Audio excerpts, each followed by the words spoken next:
कहानी छोटे कपड़े वाली बहू। आईने के सामने खड़ी होकर रितिका तैयार हो रही थी। उसने मिनी ड्रेस पहन रखी थी, लाल रंग की लिपस्टिक और आंखों में काजल लगाकर वो बहुत ही सुंदर दिख रही थी। उसने बाल में अच्छे से जूड़ा भी बनाया था। अपनी खूबसूरती को आईने में निहारते हुए वो गालों में पाउडर लगा रही थी। रितिका, थोड़ा टचअप और कर लेती हूँ। शादी में जाना है तो मेकअप तो थोड़ा हैवी होना चाहिए ना, तभी तो लोगों की नज़र दूल्हा दुल्हन के अलावा मुझ पर भी पड़ेगी। कुछ देर बाद वो पूरी तरह तैयार हो गई, लेकिन उसे डियो नहीं मिल रहा था। उसने इधर उधर देखा लेकिन डियो नहीं दिखा। रितिका, ओह, ये डियो कहाँ चला गया? यहीं तो रखा था, रवि से पूछती हूँ। उसके बाद उसने ऊंची हील वाली सैंडल पहनी और खट खट करती हुई ड्राइंग रूम में आई, जहाँ उसका हस्बैंड रवि मोबाइल में गेम खेल रहा था। रितिका, तुमने मेरा डियो देखा है क्या? लेकिन रवि मोबाइल गेम में इतना व्यस्त था कि उसने अपनी वाइफ की बात सुनी ही नहीं। एक दो बार रितिका ने फिर से रवि से वही बात पूछी, लेकिन वो तो मोबाइल गेम में पूरी तरह घुसा हुआ था। ये देखकर रितिका को गुस्सा आ गया और वो रवि के पास गई और उसके हाथ से उसका मोबाइल छीन लिया। रवि, अरे ये क्या कर रही हो तुम? ये बोलकर उसने जैसे ही अपनी पत्नी की ओर देखा, वो देखता ही रह गया। कुछ देर रितिका भी उसे घूरते हुए देखती रही और फिर कहा, रितिका, क्या बात है? तुम मुझे ऐसे घूर क्यों रहे हो? पहले तुमने मुझे कभी देखा नहीं क्या? रवि, तुम ये पहन कर जा रही हो शादी में, इस मिनी स्कर्ट में? रितिका, क्यों, कुछ खराबी है क्या इसमें? रवि, अरे नहीं नहीं, खराबी नहीं है, लेकिन तुम्हें पता है ना कितनी ठंड है बाहर। हर दिन न्यूज़ में ठंड के कहर की खबर छप रही है। अगर तुम ऐसी ड्रेस में जाओगी तो लोग क्या कहेंगे? रितिका, शादी के पहले तो तुम बड़े मॉडर्न बनते थे, शादी के बाद तुम भी टिपिकल मर्द हो गए हो। अरे लोग क्या कहेंगे ये सोचकर मैं कपड़े पहनना छोड़ दूं? अजी सुनो, मुझे नहीं जाना तुम्हारे साथ शादी में, तुम ही अकेले जाओ। ये कहकर रितिका गुस्से में अपने कमरे में जाने लगी तो रवि ने उसका हाथ पकड़ लिया। रितिका, छोड़ो छोड़ो मेरा हाथ, सारे के सारे मर्द एक जैसे ही होते हैं। शादी के पहले उनका अलग चेहरा होता है और शादी के बाद तो उन्हें लगता है कि औरतें बस उनके इशारों पर चलती रहे। वो जो चाहे औरतें वही करें, वो जो चाहे पहने, जो चाहे खाए, जहाँ वो चाहे औरतें जाएं। अरे आप लोग को पत्नी नहीं दासी चाहिए होती है। रवि, रितिका देखो, तुम बात को क्यों खींच रही हो? रितिका, मैं खींच रही हूँ? लो कर लो बात। शादी में मैं क्या पहनूं क्या ना पहनूं ये अब आप डिसाइड करेंगे। रवि, रितिका, मैं ये कह रहा हूँ कि मैं तुम्हारे कपड़े डिसाइड करूँगा, तुम्हें जो पहनना है पहनो, लेकिन तुम देख रही हो ना कितनी सर्दी है। अगर इन छोटे कपड़ों में तुम बाहर जाओगी तो बीमार होने का डर है। रितिका, बीमार बीमार तो बहाना है रवि, तुम खुद नहीं चाहते कि मैं तुम्हारे साथ शादी में ऐसे कपड़े में जाऊं। रवि, नहीं रितिका, ऐसा बिल्कुल नहीं है। तुम्हारा अगर मिनी ड्रेस में ही शादी अटेंड करने का मन है तो नो प्रॉब्लम। रवि बात ज़्यादा बढ़ाना नहीं चाहता था क्योंकि उसे पता था कि रितिका सुनेगी नहीं। रितिका मिनी ड्रेस में ही शादी में पहुंच गई। वहां सभी की नज़र उसी पर टिक गई।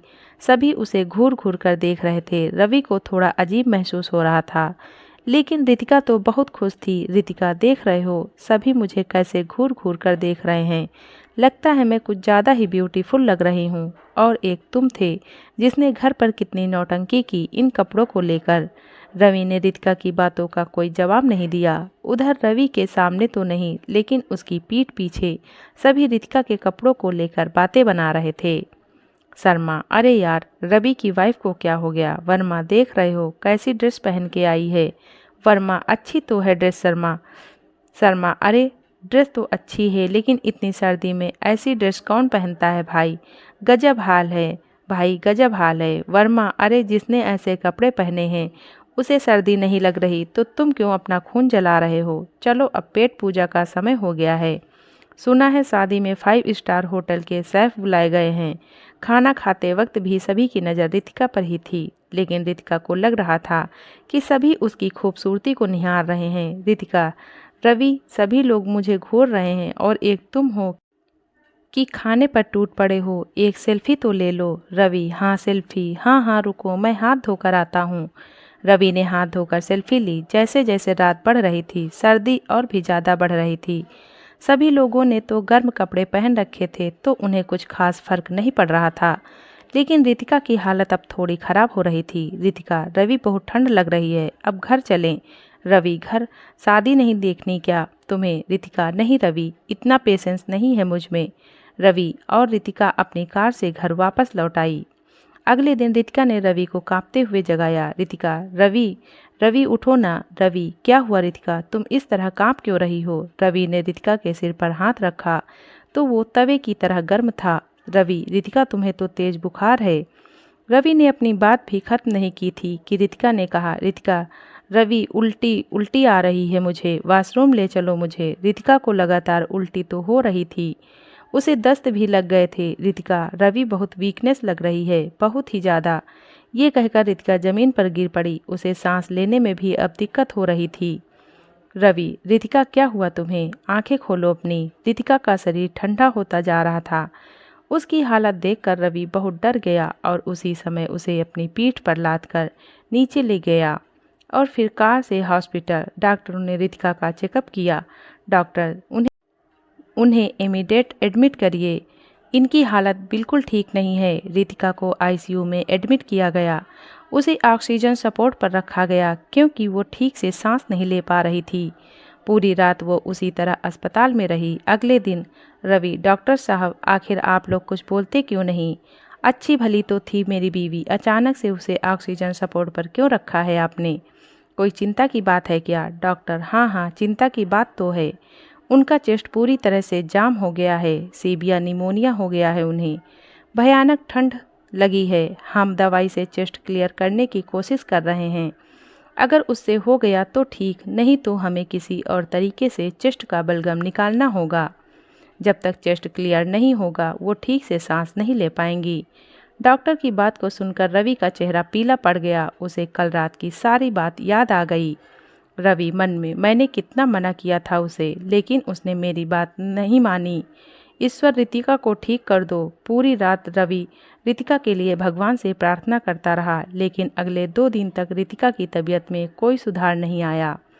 और तीसरे दिन की बात है, रात का समय था। रवि अस्पताल के बाहर बैठा हुआ था, उसे नींद आ रही थी। तभी एक डॉक्टर उसके पास आए और उन्होंने कहा, डॉक्टर, आई एम सॉरी, हम आपकी पत्नी को नहीं बचा सके। डॉक्टर की ये बात सुनकर रवि की आंखों के आगे अंधेरा छा गया।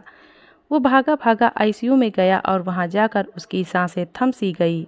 सफ़ेद कपड़ों में लिपटी उसकी रितिका सांस से लेटी हुई थी। रवि, रितिका, रितिका, तुम मुझे छोड़कर नहीं जा सकती, नहीं जा सकती।